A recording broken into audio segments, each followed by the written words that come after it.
एक राधेश्याम नामक युवक था। स्वभाव का बड़ा ही शांत एवं सुविचारों वाला व्यक्ति था। उसका छोटा सा परिवार था जिसमें उसके माता पिता, पत्नी एवं 2 बच्चे थे। सभी से वो बेहद प्यार करता था। इसके अलावा वो कृष्ण भक्त था और सभी पर दया भाव रखता था। जरूरतमंद की सेवा करता था, किसी को दुख नहीं देता था। उसके इन्हीं गुणों के कारण श्री कृष्ण उससे बहुत प्रसन्न थे और सदैव उसके साथ रहते थे। और राधेश्याम अपने कृष्ण को देख भी सकता था और बातें भी करता था। इसके बावजूद उसने कभी ईश्वर से कुछ नहीं मांगा। वह बहुत खुश रहता था क्योंकि ईश्वर हमेशा उसके साथ रहते थे, उसे मार्गदर्शन देते थे। राधेश्याम भी कृष्ण को अपने मित्र की तरह ही पुकारता था और उनसे अपने विचारों को बांटता था। एक दिन राधेश्याम के पिता की तबीयत अचानक खराब हो गई। उन्हें अस्पताल में भर्ती किया गया। उसने सभी डॉक्टर्स के हाथ जोड़े, अपने पिता को बचाने की मिन्नतें की, लेकिन सभी ने उससे कहा कि वो ज्यादा उम्मीद नहीं दे सकते और सभी ने उसे भगवान पर भरोसा रखने को कहा।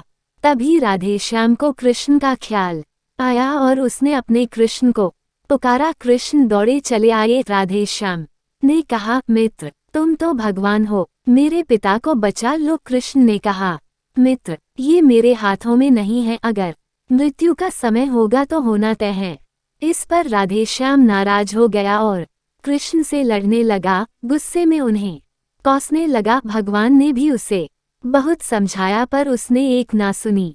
तब भगवान कृष्ण ने उससे कहा, मित्र मैं तुम्हारी मदद कर सकता हूँ, लेकिन इसके लिए तुम्हें एक कार्य करना होगा।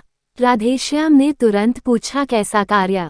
कृष्ण ने कहा, तुम्हें किसी एक घर से मुट्ठी भर ज्वार लानी होगी और ध्यान रखना होगा कि उस परिवार में कभी किसी की मृत्यु न हुई हो। राधेश्याम झट से हाँ बोलकर तलाश में निकल गया। उसने कई दरवाजे खटखटाए। हर घर में ज्वार तो होती, लेकिन ऐसा कोई नहीं होता जिनके परिवार में किसी की मृत्यु न हुई हो। किसी का पिता, किसी का दादा, किसी का भाई, माँ, काकी या बहन। 2 दिन तक भटकने के बाद भी राधेश्याम को ऐसा एक भी घर नहीं मिला। तब उसे इस बात का एहसास हुआ कि मृत्यु एक अटल सत्य है। इसका सामना सभी को करना होता है, इससे कोई नहीं भाग सकता।